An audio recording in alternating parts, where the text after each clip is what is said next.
하나님이 이르시되 하늘의 궁창에 광명체들이 있어 낮과 밤을 나뉘게 하고 그것들로 징조와 계절과 날과 해를 이루게 하라.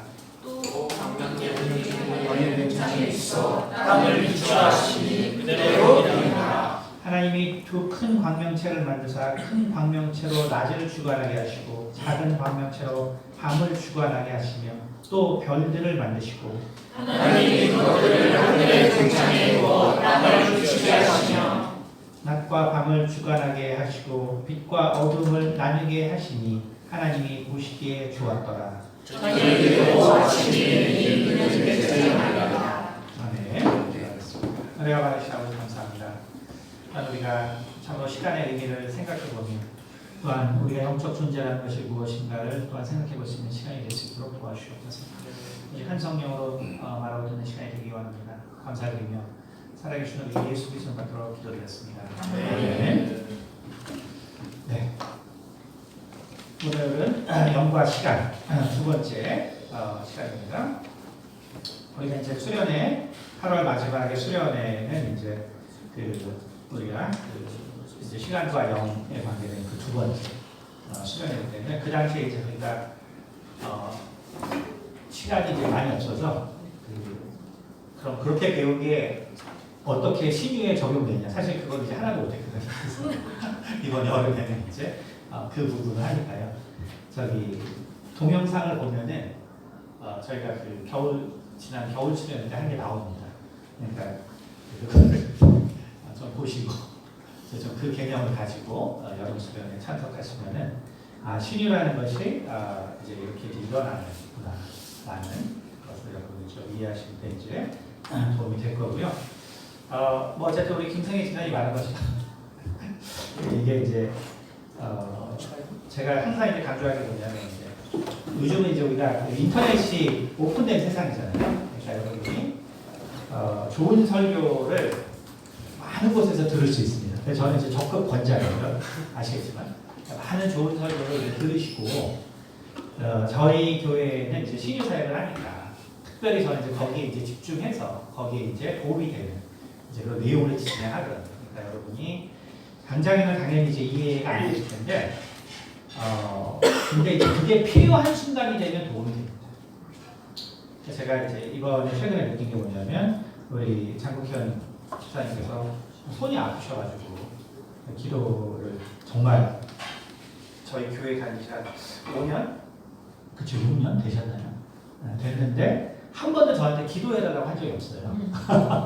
근데 기도해달라고 한 거예요. 그래서 손이 아프시구나 손이 아프고 그래서 이거 이렇게 하면 이제 이런 이유 때문에 아프고 이제 방언기도 하시면 이제 다 괜찮으신다고 말씀드렸는데 오늘도 이제 손이 안 났다고 그래서 방언기도 안 하셨죠? 네, 안 했습니다. 안 하면 안 나는 거죠. 그러니까 저희 교회가 10년 이런 사역을 해도 그걸 이제 이해하는 데까지는 이제 너무나 많은 시간이 필요한 거예요. 그리고 우리 또 김승희 지사님 이제 이번에 모처럼 이제 같이 가게 돼서 차에서 쭉 얘기하다 보니까 몸이 되게 안 좋으시더라고요. 그러니까 청년부에서는 이제 쉐어링이 됐는데 저는 그걸 전혀 몰랐다가 이번에 들어서 그러면 이제 금요일에 나오라고 나오셨거든요. 나왔는데 어쨌든 그 병을 일으키는 이제 영적인 존재가 있어서 이제 앞으로 계속 나와서 이 영적 존재를 이제 다 이제 쫓아내고 그럼 이제 회복이 이제 될 거다 얘기를 했는데 되게 이제 뭐랄까 이제 만화 같은 얘기로 좀 들으신다. 그러니까 이제 우리 교회 우리 김세희 선생님 한 8, 9년 다니셨죠, 그렇죠? 네.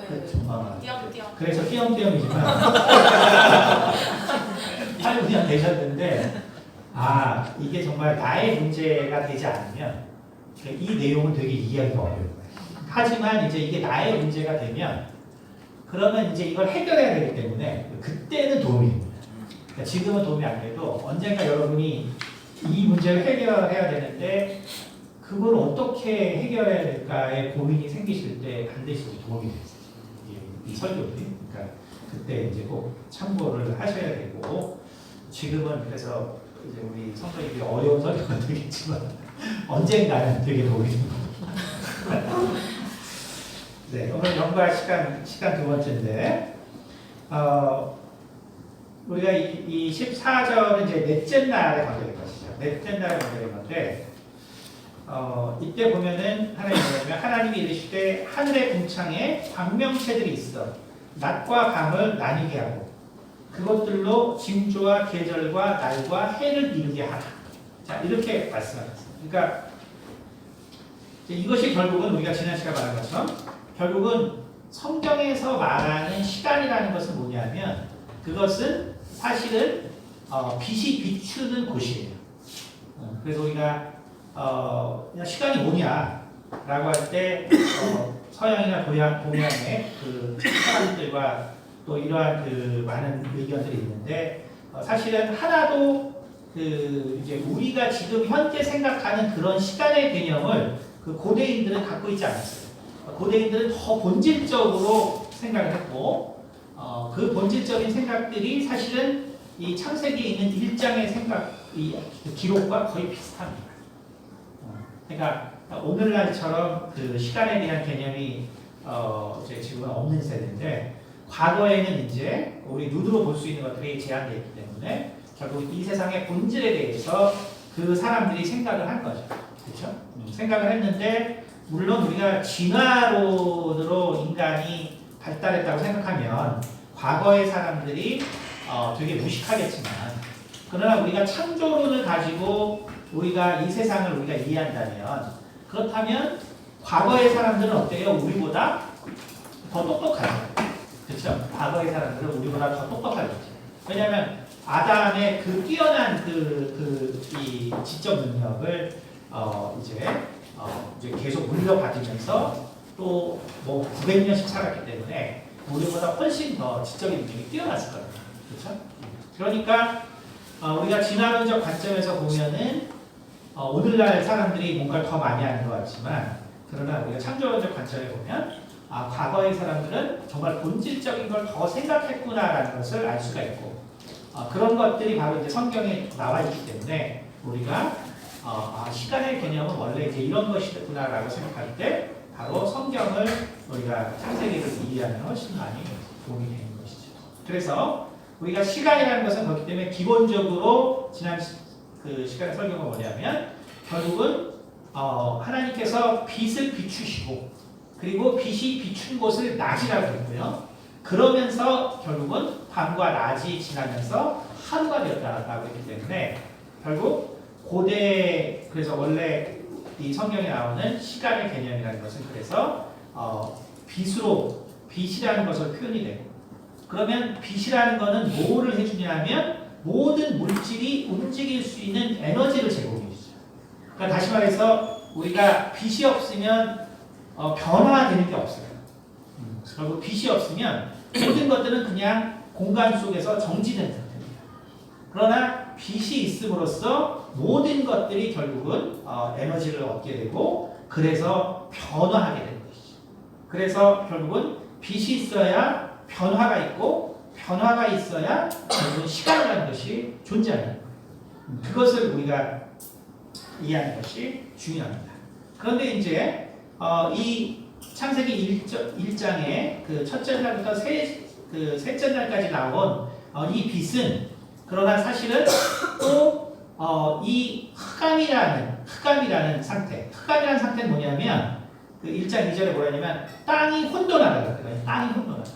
혼돈의 원래 이제 뜻이 뭐냐면 그 히브리 뜻이 formless예요. 그러니까 형태가 없다는 거예요. 형태가 없다.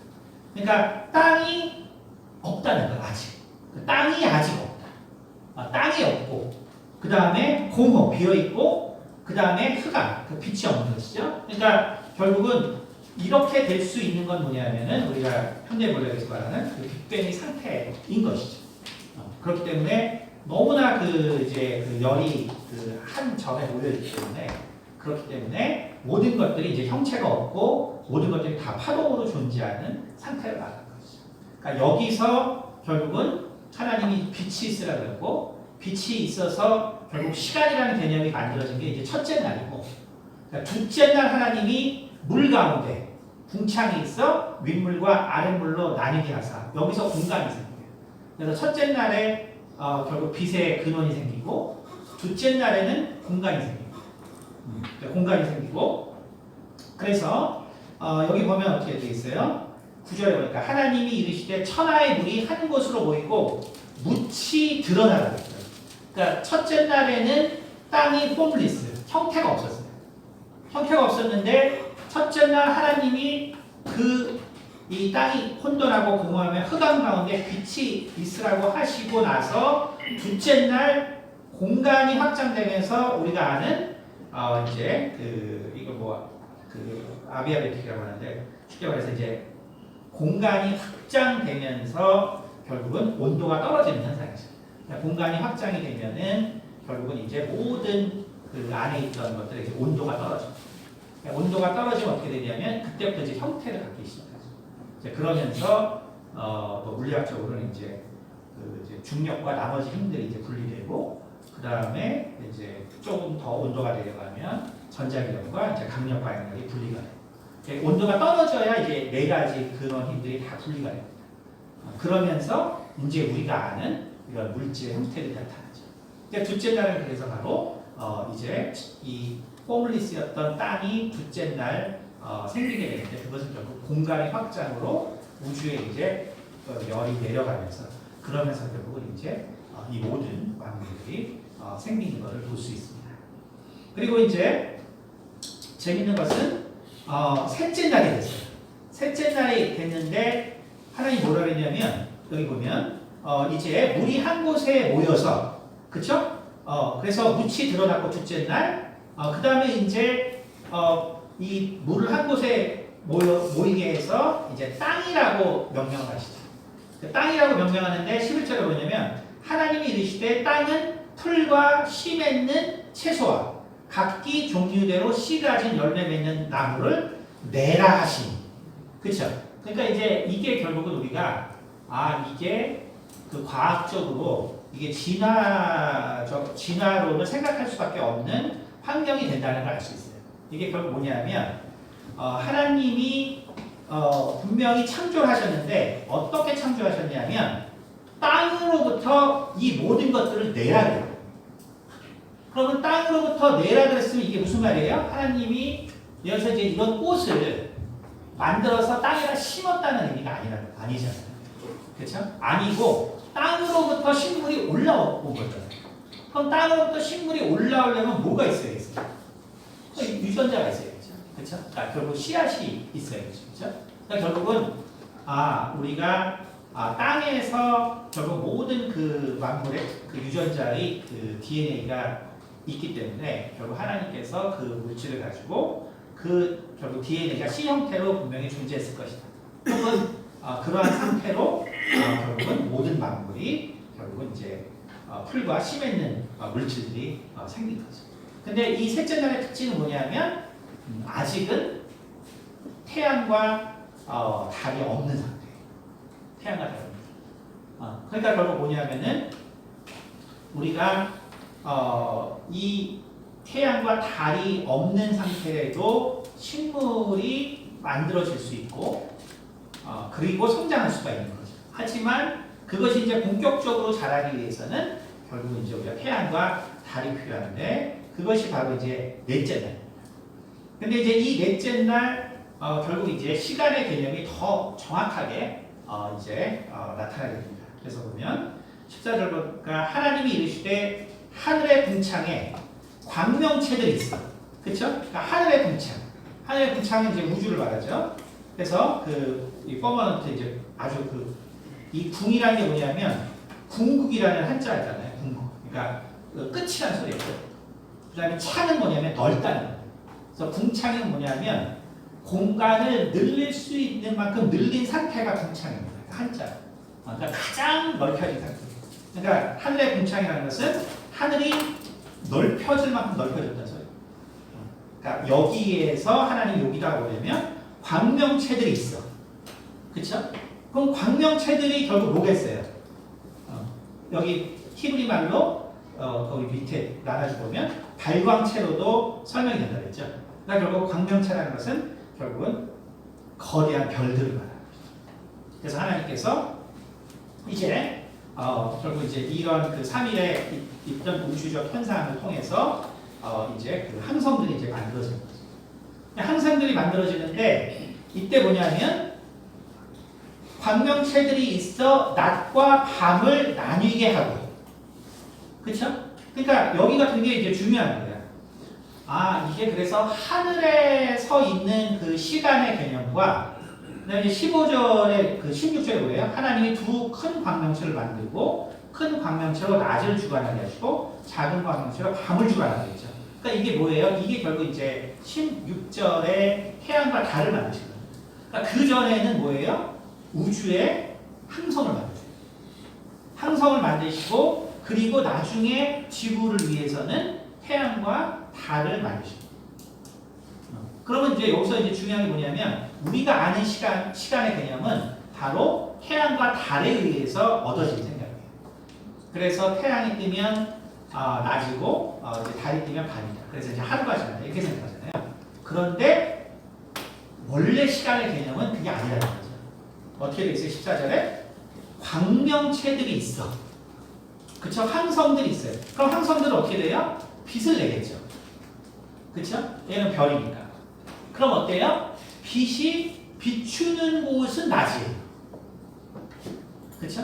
근데 그 어느 정도 거리가 되면 결국은 그 빛의 영향력이 작아져서 어두운, 우주는 어둡기 때문에 결국 이제 어두운 영역이 있겠죠.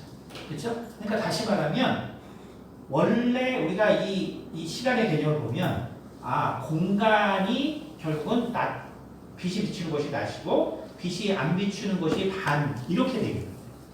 이건 결국 뭐냐면 우주는 결국은 낮과 밤이 없어요. 그렇죠? 이게 결국은 제가 강의할 때 하지만 우리가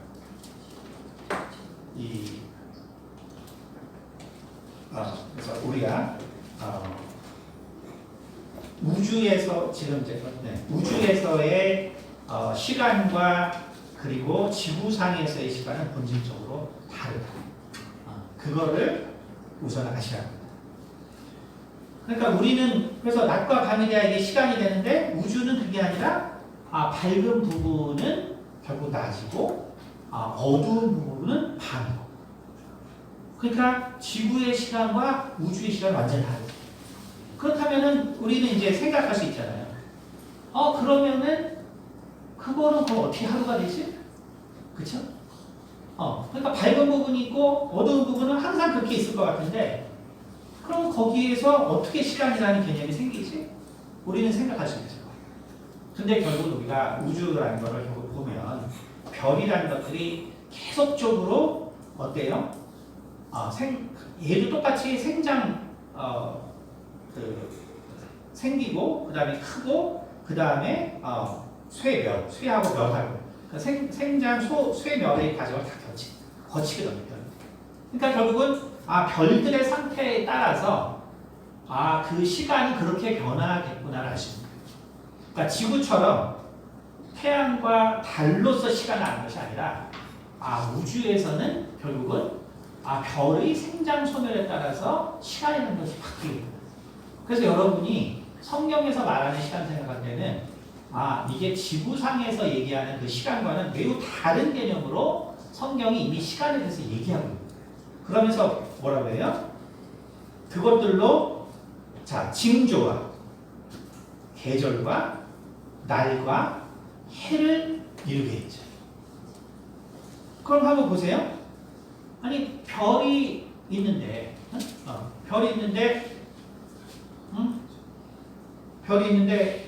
저 별이 무슨 수로 시간을 과연 나타내요? 그쵸? 우리 이거 지구상에 있으면 몰라요. 그러니까 임마누엘 칸트가 순수 이성 비판을 썼을 때 제가 항상 그거 할 때 얘기하지만 그 임마누엘 칸트의 그 고민이 뭐였냐면 과연 내일 과연 해가 다시 뜨겠나? 그 문제가 내일 해가 뜨겠나? 그렇죠? 그러니까 어때요? 내일 해가 뜰까요? 네. 그렇죠? 내가 해 뜨겠죠. 그렇죠? 그게 바로 임마누엘 칸트가 고민한 거예요. 근데 그 당시에 이제 과학이 막 발달하면서 내일 해가 뜨는 것은 진리가 아니라는 걸 깨달았다. 왜냐하면 그거는 지구상에서만 일어나는 경험적 현상이라는 걸 알고 있죠. 다시 말하면 우리가 진리라고 생각하는 것들이 실은 엄청난 문제를 가지고 있다는 것을 칸트가 깨달았다. 그러니까 오늘날은 우리가 내일 태양이 뜨는 거는 지구적 현상이라는 건 알죠. 그렇죠? 인공위성만 해도 하루에 속도에 따라서 태양과 달을 10번씩은 하루에 바뀐단 말이에요. 그렇죠? 그러니까 하루의 개념이 그것이 진리가 아니라는 거예요. 그래서 칸트가 순수 이성 비판을 통해서 인간이 그런 진리를 과연 생각할 수 있는 능력이 있느냐, 이제 그거에 대한 내용. 그러니까 여러분, 그러니까 이걸 보면 이게 하늘의 궁창에 광명체들이 있어서 우리가 생각할 때 이거 어때요? 이건 도저히 이거는 지구적 생각으로 이게 안 되는 거예요. 그렇죠? 여러분 생각 그렇잖아요. 별이 비추는 곳이 낮이고 안 비추는 곳이 밤인데 이걸로 하나님이 시간의 개념을 여기다 뒀잖아요. 그럼 이제 제가 별의 생장 쇠멸을 갖다 우리가 생각하면 그러면은 이게 그럼 시간의 개념이 좀 생기지 않겠냐라고 하니까 여러분 좀 그럴 수도 있겠지라고 생각하셨잖아요. 그렇죠? 근데 그걸로는 엄청 부족한 거죠. 그럼 과연 이제 여기서 말하는 의미가 뭐냐, 그렇죠? 무엇을 말하는 거냐면, 자, 우리가 시편이라고 잠언에 뭐냐면 하나님이 모든 땅의 경계를 정하셨다라고 하고, 창세기에 어때요? 하나님이 정말 폼리스한 형태에서 묻을 만들고, 그리고 그 묻이 뭔지 몰랐는데 땅이라고 칭하시고 보니까 모든 인간이 살 수 있는 공간의 영역이 한정되어 있다는 걸 알았죠. 근데 그걸 누가 했냐면 하나님께서 하셨다는 거예요. 그러니까 하나님이 공간에 대해서 한정하셨어요. 그럼 우리가 한번 생각해 봅시다. 만약에 공간에 대한 한정이 없다면 인류가 어땠을까? 한번 거꾸로 한번. 이제 엄청 졸리시죠? 이제 목사님이 또 안 수 없는 얘기를 또 이제 하시니까 지금 벌써 이제 반이 주무시는데 언젠가는 필요한 날이 옵니다. 목사님 이걸 영적으로 이해하려고 좀 보고 있는 거 같아요. 자, 그렇게 한번 해주세요. 만약에 하나님이 땅을 경계를 짓지 않았다고 생각해요. 무슨 일이 일어나겠냐? 그러면 우리가 하나님이라는 존재를 생각할 틈이 없어요. 그 땅이 무수하게 그렇잖아요. 우리가 그렇잖아요. 우리가 뭐 100년 사는데 맨날 다른 환경이 펼쳐져 봐요. 그러면 진짜 그거 다니느라고 끝나지. 그렇죠? 그러니까 하나님이 딱 이렇게 지구에 한정한 거는 그 상태래야 하나님을 생각할 수 있기 때문에 무한적으로 정말 이게 탐험의 연속이면 그런 하나님을 만날 그 시간적인 거 없겠죠. 그렇죠? 목사님 그 부분 다시 설명해 주세요. 네. 설교 시간에 저기 질문 처음 해요. 뭐를 다시 설명하는지. 땅이 그 부분의 경계에 대해서 헷갈려요. 그러니까 우리가 시편이나 잠언에는 하나님께서 땅의 경계를 지어요. 그 다음에 각 족속마다 차지할 땅도 정했다고 했어요. 그 다음에 이제 우리의 분깃도 정했다고 했어요. 그렇죠? 하나님은 그렇게 다 정하셨어요. 왜 그러냐면 그 삶에서 결국 하나님을 생각할 여유가 생기기 때문에. 근데 만약에 우리가 지구가 만약에 진짜 뭐 달까지 거리였다고 쳐도 실은 우리의 인생이 새로운 걸 경험하느라고 실은 뭐 얼마나 살지도 모르겠지만 결국 하나님을 생각하고 할 만한 시간이 없다는 거예요. 그러니까 결국 하나님께서 이렇게 경계를 정하신 것을 결국 인간이 하나님을 생각할 수 있도록 하신 거라는 거예요. 여러분 그러면 우리가 시간에 대해서 생각하지 못하는 것은 뭐냐면 그러면 시간이 만약에 무한대라고 생각해보세요. 그럼 과연 우리가 여기서 무슨 지혜를 얻게 됩니까? 그렇죠? 우리가 똑같이 생각합니다. 그러니까 하나님이 시간도 경계를 지으신 거예요. 시간도 경계를 지으신 거예요. 그러니까 우리가 시간이라는 개념 우리가 생각할 때는 무한하잖아요. 그렇죠? 근데 무한하지 않아요. 왜냐하면 무한하면 땅과 똑같은 현상이 일어납니다. 실은 시간도 하나님이 경계를 지으십니다. 그게 바로 이 14절에 말하는 징조와 계절과 날과 해예요. 자 보세요. 아까 말했지만 별의 빛이 비추는 게 낮이고 안 비치는 게 밤인데 우리가 무슨 수로 그게 낮과 밤의 시간이 변하는지 알 수 있겠어요? 모르죠. 근데 하나님이 그 상태에서 뭐라 그러냐면 날과 해가 있다고 했어요. 날과 해가 있다. 이건 결국 뭐냐면 우리 그래서 그냥 흔히 그냥 날이 생겼고 해가 생겼나 보다 이렇게 생각하잖아요. 근데 그게 아니에요. 하나님이 하루의 경계를 정하신 것이고 그 다음에 1년의 경계를 정하신 거예요. 그러니까 여러분 그래서 하루가 반복되는 것과 그 다음에 1년이 반복되는 거를 우리는 경험적으로 우리가 태양과 달 때문에 이렇게 되는 거지 라고 생각하지만 그게 아니라는 거예요. 하나님이 시간의 경계를 정하셨다는 거예요. 아멘. 그거를 잘 아셔요. 그러니까 시간의 경계를 정하셨다는 건 뭐냐면 우리가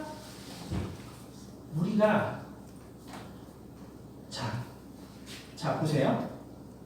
자 우리도 이제 교회에 같은 공간에 계속 있었는데 감사를 모르다가 이게 이제 문제가 생기니까 이제 이게 사고 없이 있던데 참 감사하다. 그러니까 같은 공간에 계속 있다 보니까 그걸 깨닫잖아요. 그렇죠? 시간도 똑같아요. 만약에 우리가 같은 시간이 반복되지 않는다면, 그렇죠? 같은 시간이 반복되지 않는다. 항상 시간이 다 다르게 정말 반복된다면, 과연 우리가 무엇을 깨달았을까 생각했어요. 작년에 크리스마스도 했고, 그 재작년이 있고, 내가 어렸을 때 부모님과 겪었던 있고, 이게 반복이 되니까 우리가 깨닫는 게 있는 거예요. 그때 부모님과 내가 어릴 때 교회 갔던 그 기억이 너무나 정말 너무나 감사한 것이고 또 부모님의 사랑을 너무나 우리가 기억하는 것처럼 여러분 하나님께서 시간의 경계를 두었기 때문에 우리가 시간을 통해서 배울 수 있는 것이 생겨요. 여러분 그래서 날과 해라는 것은 우리가 태양과 달 때문에 생긴 것이 아니라 하나님이 해라는 쉽게 말해서 1년이라는 그 기준을 뒀고 근데 그 1년이라는 것이 어때요? 태양력으로 하면 365일이지만 음력으로 하면 360일이에요. 그렇죠? 근데 보세요. 윤년이 있는 계절에는 여름이 길어요. 항상 추석이 돼야 더위가 꺾입니다. 무슨 얘기인지 알겠어요? 다시 말해서 우리는 하나님이 한 해도 정한 게 뭔지 모른다는 소리예요. 이게 태양력이 맞는지 혹은 음력이 맞는지 몰라요. 그래서 태음력을 우리가 보통 쓰잖아요. 사실은 모든 것을 할 때. 그러니까 여러분 그래서 해라는 것은 결국은 이것도 하나님이 정하신 거예요. 그다음 하루라는 것도 하나님이 정하신 거예요. 우리는 그렇잖아요. 하루가 너무 짧다. 그럼 하루가 길면 뭐 하실까요? 하루가 길면 뭐 하실까요? 그렇죠? 그러니까 그것도 하나님이 정하신 거예요. 우리 그거를 잘 이해해야 돼요. 시간이라는 것도 결국은 하나님께서 정하셨고 날과 해라는 것도 하나님이 정하신 것이고 그런데 또 뭐예요? 계절. 자, 날과 해는 알겠는데 자, 그것들로 계절을 잊겠어요. 그러면은 이게 무슨 우주의 별들이 그 빛을 내는데 계절이라는 게 그럼 뭐냐? 계절이라는 것은 그래서 뭐냐면 결국은 그 열기가 강하고 혹은 약한 것의 반복을 얘기하는 계절이라는 것. 그러니까 우리가 지구상에서는 봄, 여름, 가을, 겨울이죠, 그렇죠? 그런 것처럼 바로 하나님께서 이 계절이라는 것을 통해서 뭐를 알려주셨냐면 날과 해는 우리가 정말로 그야말로 시간의 어떤 경계적인 것에 관계된 것이죠. 그런데 계절은 뭐냐면 이 시간들이 사실은 바뀔 수 있다는 거예요. 시간들이 모든 사람에게 같은 것이 아니에요. 그것을 우리가 알아요. 오늘 우리가 같은 시간을 공유해요. 그렇죠? 근데 우리가 이 자리에 무슨 일로 나고 또 어떤 일이 있어서 왔는지는 몰라요. 그렇죠? 하지만 이 같은 날도 어떤 사람에게는 사실은 고통의 날이에요. 같은 시간이지만 어떤 사람에게는 되게 기쁨의 날입니다. 그렇죠? 결국 시간이라는 것이 하나님께서 경계를 두었지만 그 경계를 둔 시간이 모든 사람에게 같지 않다는 거다. 누구에게는 같은 날이 기쁜 날이기도 하지만 누구에게는 이 날이 너무 슬픈 날이기도 합니다. 바로 계절이라는 것은 그 시간이 그러한 다른 속성을 가지고 있고 그것이 결국은 사람에 따라서 다르게 느낄 수 있다는 것을 말합니다. 근데 이 시간에 있어서 더 본질적인 건 뭐냐면 징조라는 거예요. 징조. 그러니까 시간을 하나님께서 우리 가운데 주신 가장 중요한 이유는 뭐냐면 바로 징조를 가르쳐 주시기 위함입니다. 징조라는 건 뭐예요? 바로 표시입니다. 표시. 여러분 그래서 우리가 영적으로 산다는 건 뭐냐면 하나님이 내 시간의 영역에서 어떠한 표시를 해두셨는지를 아는 것이 중요합니다. 하나님이 나에게 이 하루를 주시고 또 나에게 정말 1년이라는 이 시간을 주셨는데 여기서 하나님이 내 이 시간에서 어떠한 표시를 해두셨나를 아는 것이 중요합니다. 어떤 표시를 해뒀죠? 우리 전도서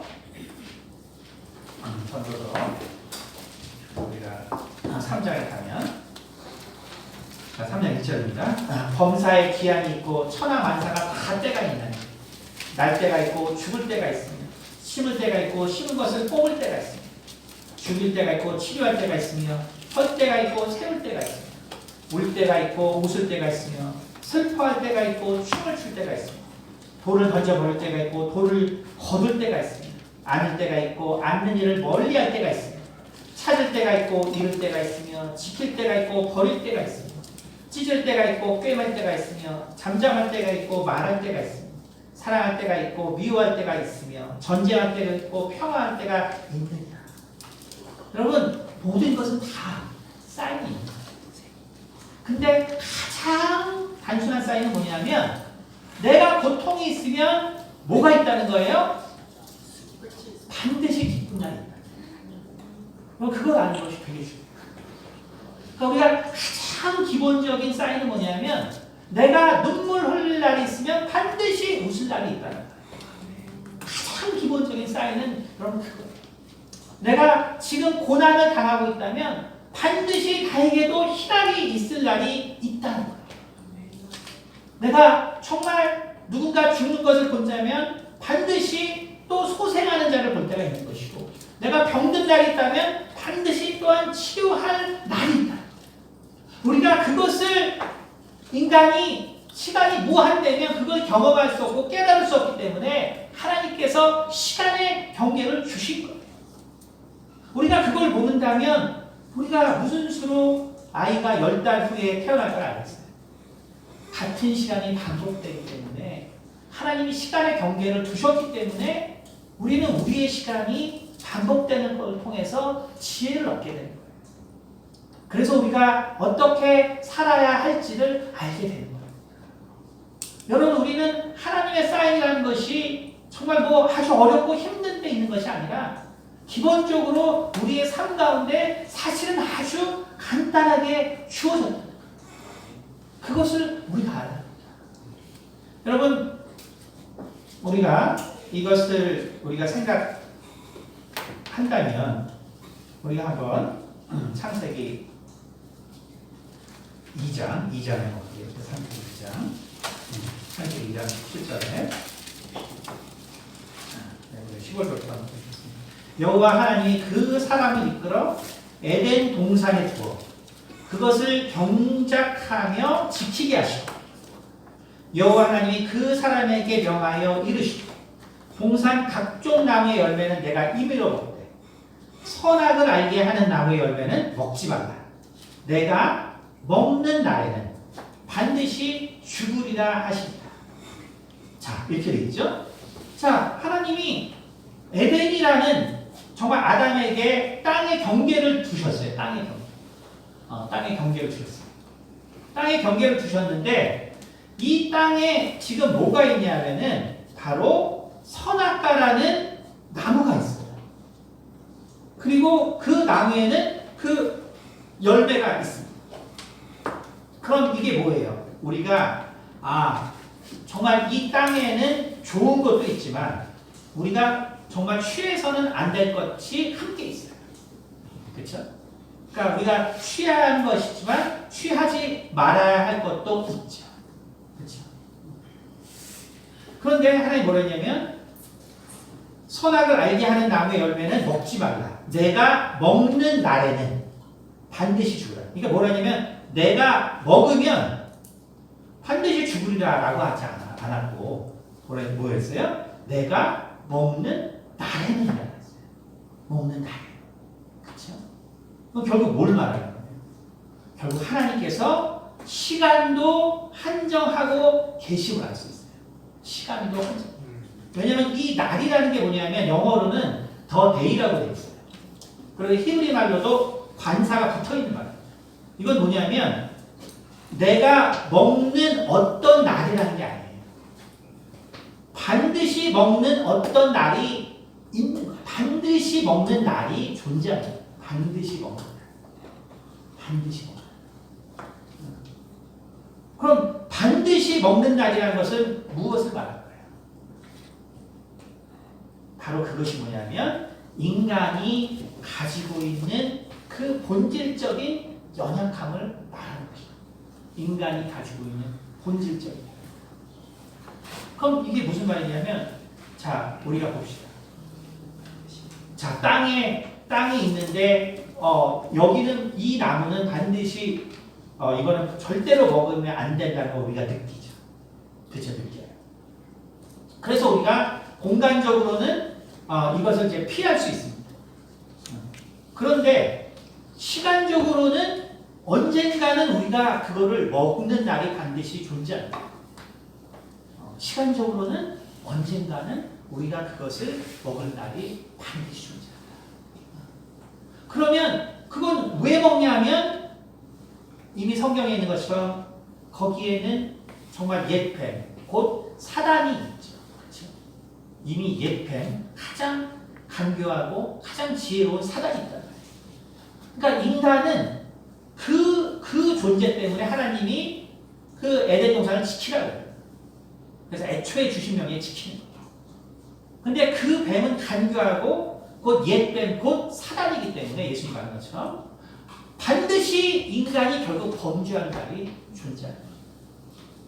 그럼 이거는 뭘 말하냐면 여러분 그래서 아까 말한 것처럼 우리는 정말 그 때와 그 시간이 우리 가운데 반드시 올 날이 있기 때문에 우리 인생에는 내가 절망하는 순간이 반드시 온다는 걸 말하는 거예요. 반드시 절망하는 날이에요. 우리 인생 가운데는 반드시 올 날이 반드시 오는 것이고 우리 인생 가운데 고통스러운 날이 반드시 있는 거예요. 여러분 그것을 이해하는 게 중요해요. 우리 삶은 어때요?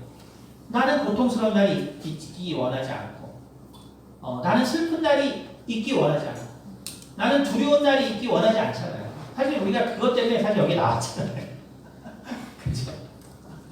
근데 아니에요. 반드시 그 날이 있을 거라고 하나님이 이미 징조로서 시간에 대해서 얘기할 때 반드시 그런 시간이 우리에게 온다라고 이미 에덴 동산에서 우리 삶의 모습의 이유가 거기 존재하는 거예요. 그러니까 여러분 내가 고통스럽고 힘든 날이 내가 왔을 때 그걸 통해서 우리가 알아야 되는 것은 뭐냐면 그래서 이것은 전적으로 나의 책임이 아니라는 거예요. 내 책임이 없다는 것이 아니라 내가 모든 잘못의 근원이라고 생각할 필요 없다는 거예요. 우리가 인간이기 때문에 반드시 우리는 이런 날이 오는 것이 이상한 것이 아니라 그런 날은 우리 인생 가운데 온다는 거예요.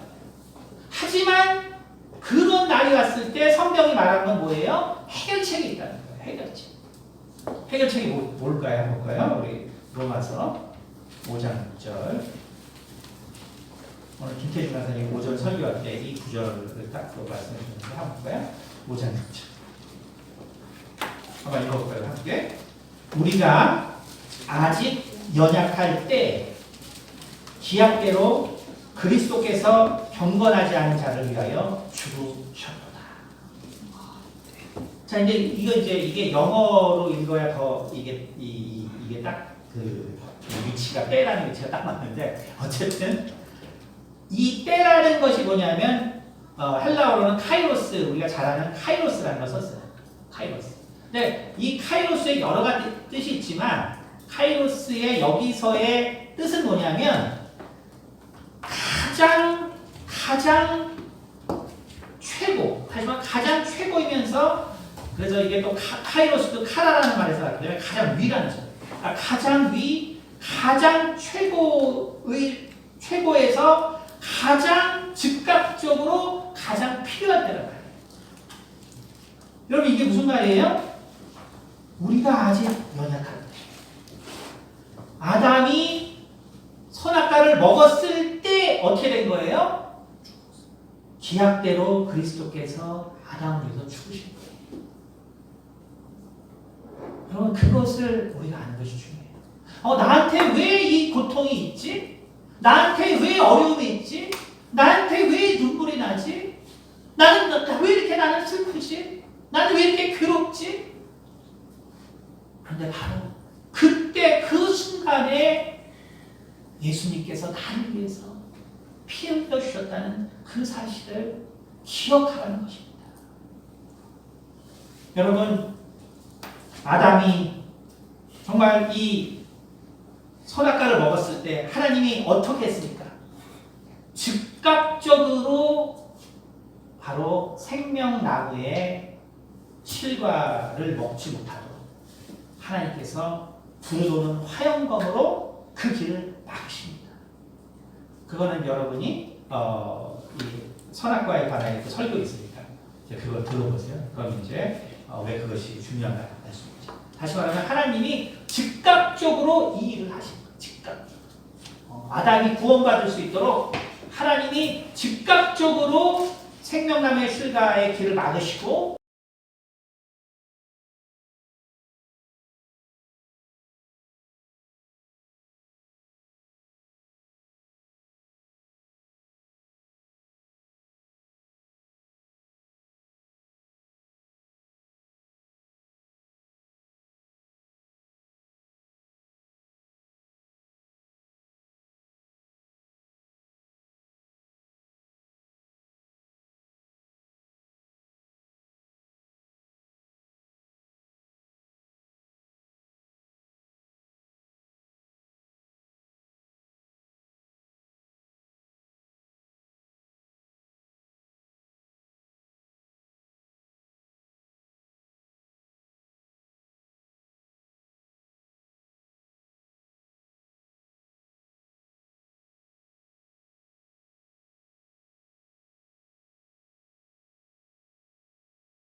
나는 영원히 살고 싶지 않은데.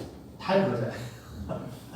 왜냐면 시간이 뭔지 모르기 때문에. 우리가 하나님 안에서의 시간을 생각하지 않기 때문에. 그냥 막연한 시간. 내가 이 사는 것도 힘들었는데 영원히 살아서 뭐하게. 뭐 많이들 그렇지. 그렇죠? 영원히 살아서 뭐하게. 좋습니다. 우리는 하나님께서 말씀하신 그 시간이 무엇인가를 알아야 합니다. 바로 아담이 범죄했을 때 정말 그때 바로 그때 기약대로 예수 그리스도께서 우리를 위해서 죽으시다.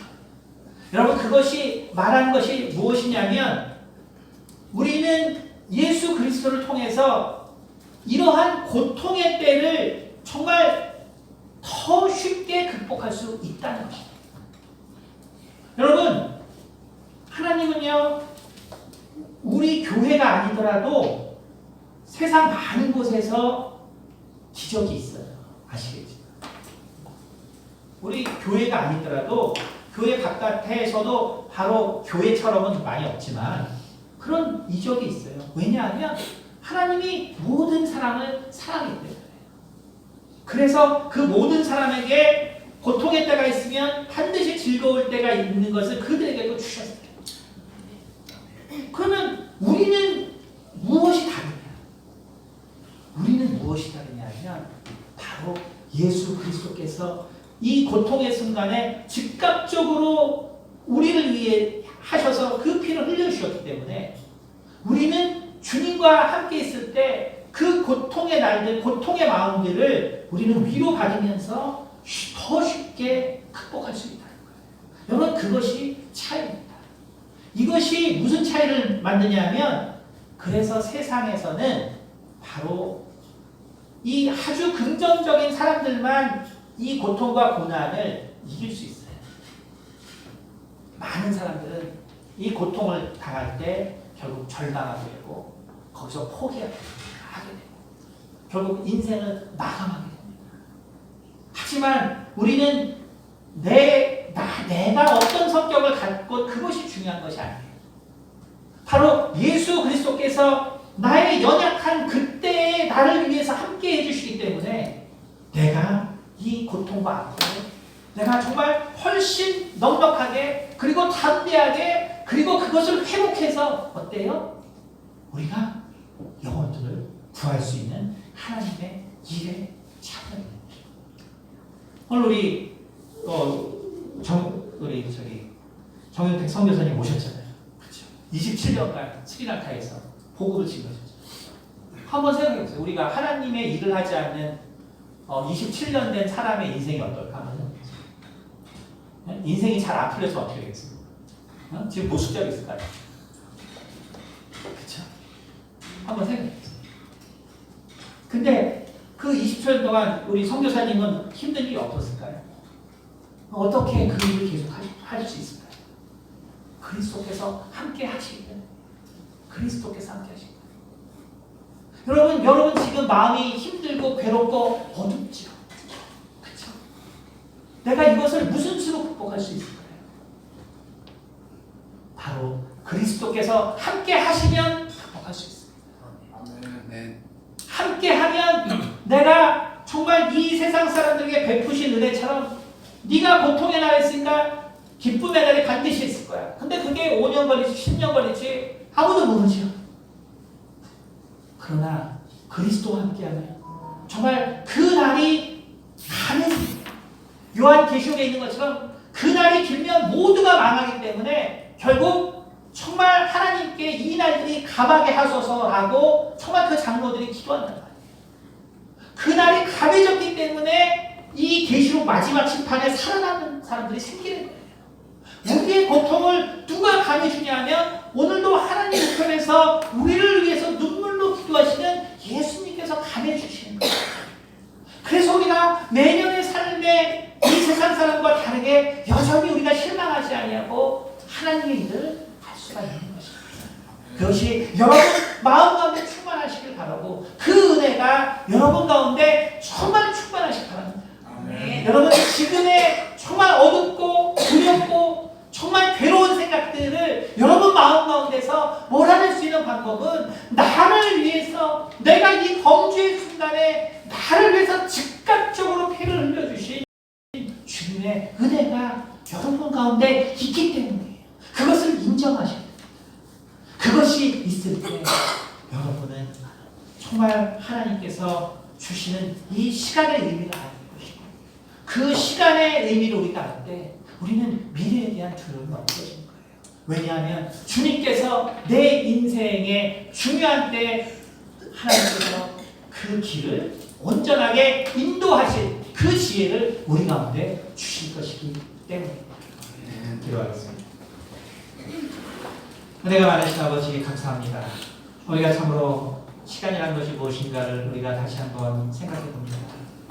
주님, 정말 땅에 한계를 정하신 것처럼 정말 시간의 한계를 정하셨다는 의미를 우리가 다시 한번 생각하게 도와주시고 우리가 정말 우리에게 주어진 날을 우리가 참으로 감사하며 살 때 우리가 진정으로 하나님이 원하시는 그 영혼에 대해서 알 수 있고 또한 그 영혼에 대한 삶에 감사할 수 있으므로 우리가 진정으로 참으로 영적인 그런 마음을 갖는 사람이 된다는 것을 깨닫게 도와주시옵소서. 참으로 우리의 연약함과 정말 우리의 나약함으로 오는 그 많은 갈등과 또 두려움의 순간들이 있지만 우리 주님의 보혈의 공로로 우리가 정말 그 모든 순간에 보호하심과 우리가 지켜주심과 인도하심을 받는다는 사실을 다시 한번 깨닫게 도와주시옵소서. 감사드리며 살아계신 우리 주 예수 그리스도 받들어 기도드렸습니다.